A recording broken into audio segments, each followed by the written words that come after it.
সম্মানিত হাজিরিন, এই মজলিসকে আল্লাহ রসুল সাল্লাল্লাহু আলাইহি ওয়াসাল্লাম জান্নাতের বাগান বলেছেন।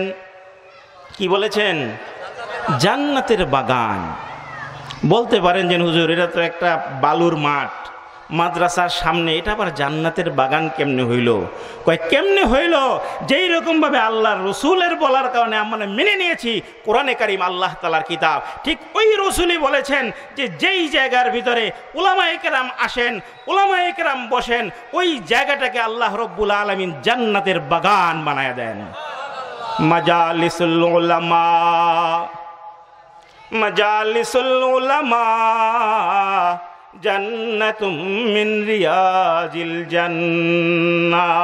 বলুন সুবহানাল্লাহ।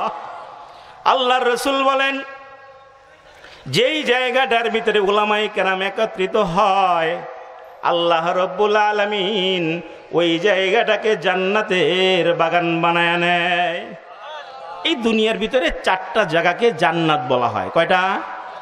4টা জায়গা। কয়টা জায়গা? 4টা জায়গা। একটা বলেন জান্নাতুল বাকি, বলে কি বলে না? শুনছেন কখনো?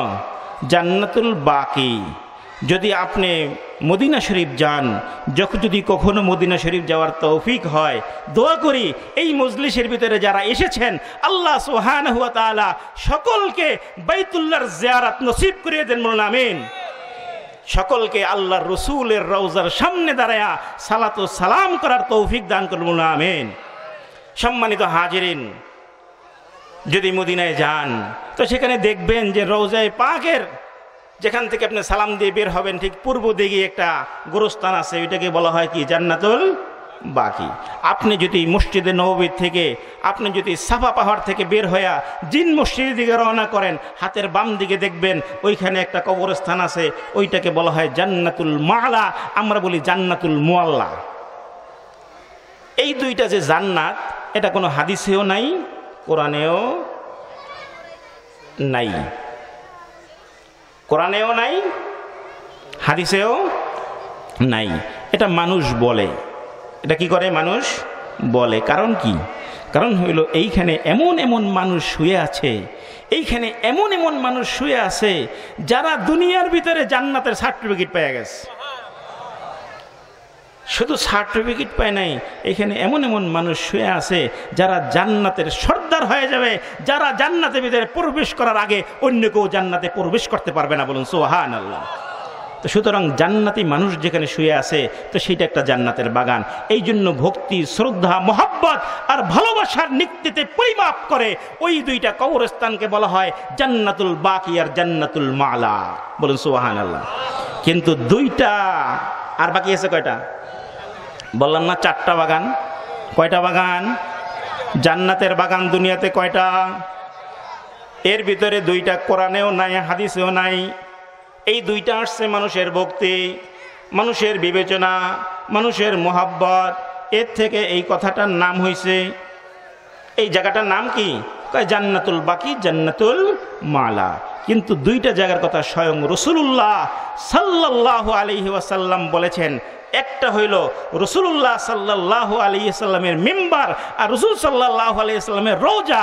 এইটার মাঝখানে যে জায়গাটা আছে, এই জায়গাটা হইল জান্নাতের টুকরা। এটা হলো স্থায়ী। আর একটু বলি যে বাকি যে 2টা আছে কোরআন এবং হাদিসের ভিতরে আছে, এইটার 2টা, একটা হইল স্থির, আর একটা হইল ভ্রাম্যমান। একটা হইল স্থির আর একটা কি? ভ্রাম্যমান। স্থিরটা হইল ওই জায়গায় রাসূল সাল্লাল্লাহু আলাইহি সাল্লামের রওজা আর রাসূল সাল্লাল্লাহু আলাইহি সাল্লামের মেম্বার। মেম্বার তো সবাই চিনেন। মেম্বার চেয়ারম্যান মেম্বার না, ওই যে মসজিদের মেম্বার। মসজিদে নববীর ভিতরে যেই মেম্বারে দাঁড়াইয়া রাসূলুল্লাহ, সকলে বলি সাল্লাল্লাহু আলাইহি ওয়াসাল্লাম, যেই মেম্বারে দাঁড়ায় বয়ান দিতেন, ওই মেম্বার আর আল্লাহর রাসূলের রওজার মাঝখানে যে জায়গাটা, আপনারা যদি কখনো যান দেখবেন সকল মসজিদে নববীর কার্পেটগুলো এক রঙের, আর ওই রংটা একটু আলাদা, ওইটা হলো ছাই কালার। কি আজি সাহেব, ঠিক আছে না? তো আল্লাহ সুবহানাহু ওয়া তাআলা ওইখানে সকলে যাওয়ার তৌফিক দান করুন, আমিন। তো সম্মানিত হাজিরিন, ওইটা হলো একটা স্থির জান্নাতের জায়গা। যখন এই দুনিয়াটা শেষ হয়ে যাবে, হাসরের ময়দান কায়েম হয়ে যাবে, ওই সময়টা ওই জান্নাতের ওই টুকরাটা জান্নাতের সাথে মিলে যাবে। সুবহানাল্লাহ। আগ্রহ থাকা চাই, আগ্রহ থাকা চাই। কি থাকা চাই? আগ্রহ থাকা চাই। কয় জান্নাত এমন জায়গা, যেই জায়গায় দাখিল হইলে আর বের হয় না। আল্লাহ তাআলা আমাদের সকলকে জান্নাতি হিসেবে কবুল করে নেন, বলুন আমিন। মুসলমান ভাইয়ের আমার, আর একটা জায়গা হলো ভ্রাম্যমান জান্নাত, যেই জায়গার ভিতরে জিকিরের মজলিস কায়েম হয়ে যাবে, যেই জায়গার ভিতরে আলেম উলামা হাজির হয়ে যাবে, যেই জায়গার ভিতরে হক্কানি মাশায়েখে কেরাম উপস্থিত হয়ে যাবে। আল্লাহ রসুল বলেন মাজালিসুল উলামা জান্নাতুম মিন রিয়াজিল জান্নাহ। কয় যেখানে আলেমরা উপস্থিত হয়ে যায়, ওই জায়গাটা জান্নাতের বাগান হয়ে যায়। কয় আলেমদের তো মর্যাদা কেন? প্রশ্ন আসে কি আসে না? কয় কি একটা কথা, কয় আলেম হাজির হয়ে যাব, জায়গাটা জান্নাতের মতন দামি হয়ে যাবে। প্রশ্ন হয় কি হয় না? কি ভাই আপনাদেরকে রাগ হইতেছে? মুরব্বী চাচারা, বাবাজিরা রাগ করতেছেন? হ্যাঁ, আমি একদম কোরআন এবং হাদিস থেকে একদম পিওর কথাগুলো আপনাদেরকে জানাচ্ছি। আপনাদের প্রশ্ন হতেই পারে যে একজন আলেম, সে আমার সন্তান, সে আমার প্রতিবেশী, সে এবার গিয়ে এরকম এক জায়গায় হাজির হয়ে যাবে, তার এত দাম হয়ে গেছে। আসলে তো তার দাম হয় নাই, তার ভিতরে যে জিনিসটা এসে গেছে, ওই জিনিসটার কারণে সে দামি হয়ে গেছে। ঠিক ঠিক না? রাসূলুল্লাহ সাল্লাল্লাহু আলাইহি ওয়াসাল্লাম বলেন আল উলামা ওয়ারাসাতুল আম্বিয়া। আরে দামি হয়েছে কেন জানো? মুহাম্মাদুর রাসূলুল্লাহ সাল্লাল্লাহু আলাইহি ওয়াসাল্লামের নিসবতের কারণে দামি হয়ে গেছে। মুহাম্মাদুর রাসূলুল্লাহ সাল্লাল্লাহু আলাইহি ওয়াসাল্লাম যেই এলেম স্বয়ং আল্লাহ রব্বুল আলামিন থেকে নিয়ে এসেছে, ওই এলেমটাকে আল্লাহ রব্বুল আলামিন রেখে গেছে, আর ওইটা ধারণ করার কারণে উলামায়ে কেরাম দামি হয়ে গেছে। কইরা কেমন দামি?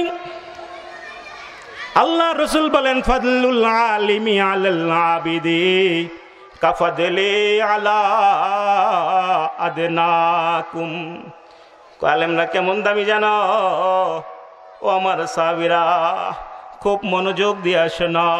ফাদলুল আলিমি আলাল আবিদি কাফাদলি আলা আদনাকুম।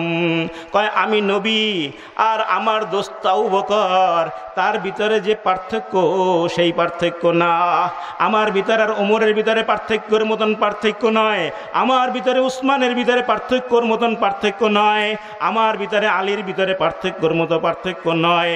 কয় যে কি জানো? কয় তোমাদের ভিতরে সব থেকে নিম্ন, সব থেকে নিঃস্ব, সব থেকে অসহায়, সব থেকে দুর্বল, সব থেকে খারাপ, তার মাঝে এবং আমার মাঝে, আমি নবীর মাঝে যে পার্থক্য, একজন আলেম আর একজন আবেদ। আলেম মানে কি? যাকে আল্লাহ তাআলা এলমে নবুয়ত দান করেছেন, নবুয়তের এলেম যার কাছে আছে তাকে বলা হয় আলেম। আর আবেদ কাকে বলা হয়? যে নামাজ পড়ে না, যে নামাজ পড়ে না তাকে আবেদ বলে, যে রোজা রাখে না তাকে আবেদ বলে, টাকা থাকলেও হজ করে না তাকে আবেদ বলে, টাকা হওয়ার পরেও যাকাত দেয় না তাকে আবেদ বলে। কয় যে নামাজ পড়ে না, রোজা রাখে না, হজ করে না, যাকাত দেয় না, পর্দা পুশিদা করে না, তাহাকে ফাসেক বলে। কি বলে? ফাসেক বলে। আবেদ তাকে বলা হয় ঈমান আনার পরে যে নামাজ পড়ে, ঈমান আনার পরে যে রোজা রাখে, ঈমান আনার পরে যে হজ করে, ঈমান আনার পরে যে যাকাত দেয়, ঈমান আনার পরে যে কোরআন অনুযায়ী জিন্দেগি চালায়, তাহাকে বলা হয় আবেদ। তাকে কি বলা হয়? আবেদ। এইরকম একজন ব্যক্তি আর একজন আলেমের ভিতরে পার্থক্য ওই রকম যেরকম আমি নবী এবং তোমাদের ভিতরে সব থেকে দুর্বলতম ব্যক্তির ভিতরে যে পার্থক্য, সেই পার্থক্যই হলো একজন আলেম এবং আবেদের মাঝে। বলুন সুবহানাল্লাহ। কত বড় পার্থক্যর কথা বলা হয়েছে এখানে, যদি একটু চিন্তা করা হয় হাদিসের উপরে। কয় যেন এটা কি এমনি তৈরি হয়েছে? কয় না, এটা এমনি এমনি তৈরি হয় নাই, একদিনে তৈরি হয় নাই, 2 দিনে তৈরি হয় নাই। এদেরকে তৈরি করতে হলে ফেরেশতাদের বছরের পরে বছর, যুগের পরে যুগ তাদের সম্মানিত পাখাগুলোকে ওই রকম আলেমের তলেবে ইলম যখন তার নাম ছিল, তাদের পায়ের নিচে সম্মানিত ফেরেশতাদের সম্মানিত পাখাগুলোকে বিছিয়ে দিতে হয়েছে। কথাটা কি বুঝেছেন? একদিনই এই সম্মান অর্জন করে নাই, একদিনে অর্জন করছে। আচ্ছা, কথাগুলো কি বুঝতে পারতেছেন আপনারা? আপনারা কি রাগ করছেন? আপনাদের উপস্থাপনা দেখলে মনে হয় নাকি আপনার ভাই ভাতিজা দেখে এরকম? আল্লাহ জানে, আমি জানি না। আমার সামনে যে শ্রোতারা থাকে, আলহামদুলিল্লাহ, যেখানে যাই আমার সাথে শ্রোতারা কথা বলে, আমার সাথে কি করে? কথা বলে। আপনারা এমন শক্ত হয়ে বইছেন, এমন তো বেশি শীতও না আর কিছুও না, যে একটু নরম চরণও দেন না, একটু নারায় তাকবীর আল্লাহু আকবারও দেন না, একটু সুবহানাল্লাহ আলহামদুলিল্লাহ বলেন না। বললেও এত আস্তে বলেন, মনে হয় যেন আমাদের মা চাচিরা, আমাদের ভাবিরা 3 দিন ধরে আপনাদেরকে খানা খানা দেয় না। বলেন সুবহানাল্লাহ, আল্লাহু আকবার, নারায়ে তাকবীর, আলহামদুলিল্লাহ। তাও সামনে থেকে কিছু পাওয়া গেছে, পিছনে আবার সেই জংই দৌড়ে আসছে। জং ইনশাআল্লাহ আমাদের প্রধান অতিথি, প্রধান মেহমান, প্রধান বক্তা, ইনশাআল্লাহ আপনাদের যত জট আছে আজকে ছাড়াই দেব। জুয়ান মানুষ আছে, একদম মনে করেন যেন আপনাদেরকে নারায়ে তাকবীর আল্লাহু আকবার কারে বলে, কত প্রকার কি কি ওনাকে দেখাই দিয়েন, ঠিক আছে ইনশাআল্লাহ। তো এখন কথা হলো, একদিনের ভিতরেই এই সম্মান অর্জন হয় নাই। একদিনে কেউ বিসিএস পাস করতে পারে না, পারে? 1 মাসে কেউ এমএ পাস করতে পারে না। আলেমের এই মর্যাদা, এইটা তৈরি হওয়ার জন্য প্রসেস শুরু হয়ে গেছে। একজন মানুষ আলেম হওয়ার জন্য নিয়াত কইরা বলছে আলিফ, কি বলছেন? আলিফ বা তা সা, উদ্দেশ্য হলো সে আলেম হবে, কোরআন শিখবে, কোরআনের এলেম সিনার ভিতরে দাখিল করে নেবে। এখন পর্যন্ত আলেম হয় নাই। আল্লাহ রব্বুল আলামিনের নিষ্পাপ সৃষ্টি ফেরেশতা তাদের পাখাগুলো এই কোমলমতি বাচ্চাদের পায়ের নিচে বিছাইয়া দিছে। শুধু এতটুকু করে নাই, আল্লাহ রসুল ঘোষণা দিয়ে দিয়েছেন, কি বলছেন? যে তোমাদের ভিতরে খায়রুকুম মান তাআল্লামাল কুরআনা ওয়া আল্লামা, কয়েছেন এই যে এই লোকগুলো কিন্তু শ্রেষ্ঠ হয়ে যাবে, এই লোকগুলো কিন্তু সম্মানিত হবে। তার শুরু হয়ে গেছে। কয় যাই না রাখো, দুনিয়ার ভিতরে সব থেকে শ্রেষ্ঠ মানুষ কারা জানো? কয় যারা নাকি কোরআন শিখে আর কোরআন শিখায়। তার পয়সা না থাকতে পারে, সমাজে তার অবস্থান না থাকতে পারে, তার ঘরে থাকার মতন বিছানা না থাকতে পারে, 5 তলা বিল্ডিং না থাকতে পারে, তার পোশাকটা সুন্দর না হতে পারে, আয়রন করা না হতে পারে, অভাবের যন্ত্রণায় দিনের পরে দিন না খায়া থাকতে পারে, কিন্তু এই মানুষগুলোই হলো আসমানের নিচে আর জমিনের উপরে সব থেকে সেরা। বলুন সুবহানাল্লাহ। তো এত সেরা মানুষ তো তারা, তাহলে আমরা কি করব? আপনারা যারা সামনে আছেন তাদের প্রশ্ন আসতে পারে না, তো তারা তো সেরা হয়ে গেছে, আমগো উপায় কি? এরকম প্রশ্ন আসতে পারে কি পারে না? একটু পানি পানি খাওয়াও তো, এরকম প্রশ্ন হতে পারে কি পারে না? প্রশ্ন মনে মনে জাগে কিনা? কয় না, এতক্ষণ লোভ লাগছে যে কেন আলেম হইলাম না।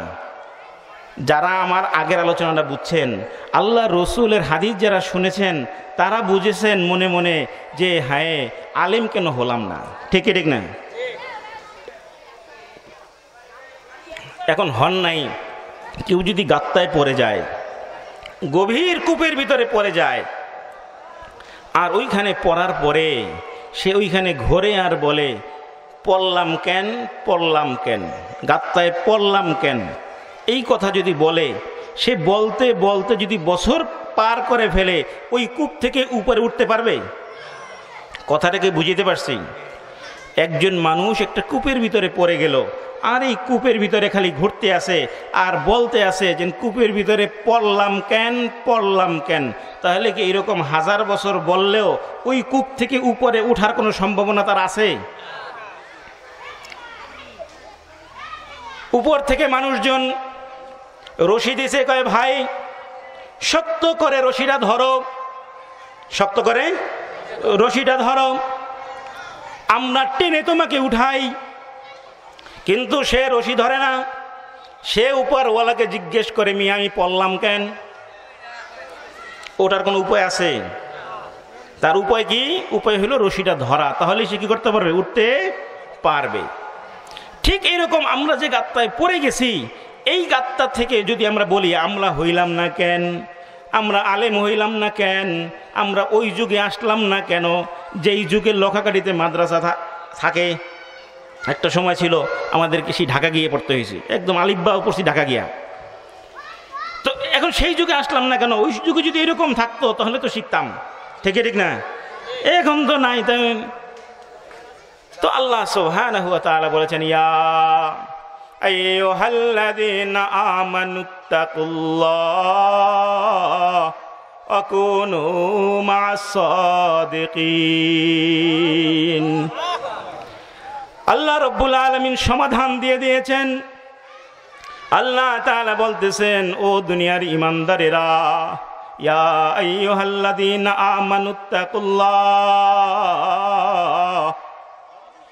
তুমি আলেম হও নাই চিন্তা করিও না, মনের ভিতরে আফসোসটাকে জমায়ে রাখো, কিন্তু সাথে সাথে তুমি একটা কাজ করো, আল্লাহকে ভয় করো।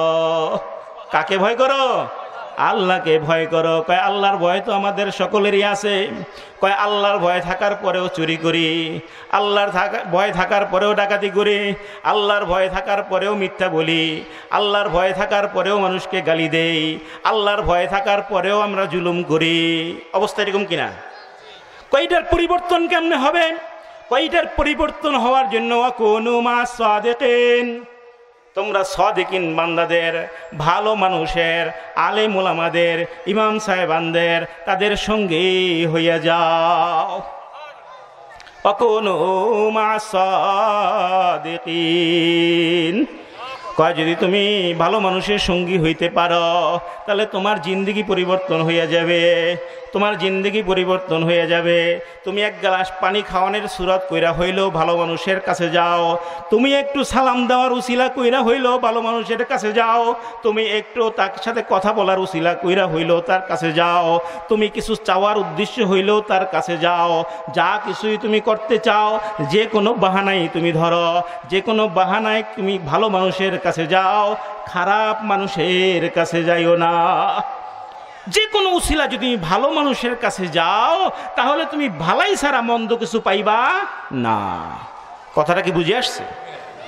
ভালো মানুষের কাছে যাও, আর কিছু পাও আর না পাও খারাপ হবা না ইনশাআল্লাহ। এই জন্য বলেছে যে তুমি ব্যবসা করলে তো আতরের ব্যবসা করো। ব্যবসা করলে কি করো? আতরের ব্যবসা করো। অন্তত আর কিছু হোক বা না হোক, তোমার লাভ থাকুক বা না থাকুক, তুমি ঘেরানটা তো পাইবা। কেউ মানুষ বলে, কয় কি অমুকে ব্যবসা করে, অমুকে অমুক করে, অমুকে সমুক করে। আরে মিয়া, যদি ব্যবসা যদি হয়ে থাকে ওটা, তা ওটা তো আতরের ব্যবসা। আর কিছু হোক বা না হোক, কারো কোনো ক্ষতি হবে না ইনশাআল্লাহ। কারো কোনো কি হবে না? ক্ষতি হবে না। আল্লাহ তাআলা বলছেন, কুনু মা'আস সাদিকিন, কয় তোমরা নেককার বান্দাদের সঙ্গী হইয়া যাও। মাইলে মোমেন সোয়ে মোমেন মিশাওয়াদ, মাইলে কাফের সোয়ে কাফের মিশাওয়াদ। কয় তুমি কাফেরের সাথে মিলবা, তোমার দিল আস্তে আস্তে আস্তে আস্তে ইমানের নূর মইরা যাইব গা, আর কাফেরদের মতন কথা তোমার মুখ থেকে বাইরে যাইব। আর তো যদি তোমার সঙ্গে একজন মুমিন হয়, একজন আলেম হয়, একজন ইমাম হয়, তুমি এক ওয়াক্ত নামাজও পড়ো না, কিন্তু দেখবা হঠাৎ হঠাৎ দুই এক ওয়াক্ত নামাজ তোমার থেকে আদায় হইয়া যায়। ইমাম সাহেবের সাথে ঘুরতে আসো, তুমি নামাজ পড়বা না ঠিক আছে, কিন্তু দেখা গেল নামাজের সময় হয়ে গেছে, ইমাম সাহেব বললো চলো নামাজ পড়ে আসি।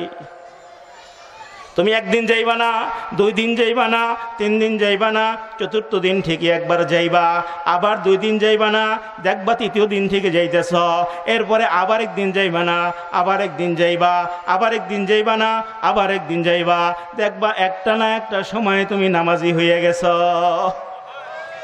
এই জন্য বলছে অকুনু মা'আস সাদিকিন, কয় ও দুনিয়ার বান্দারা তোমরা আল্লাহকে ভয় করো আর নেককার মানুষের সঙ্গী হয়ে যাও।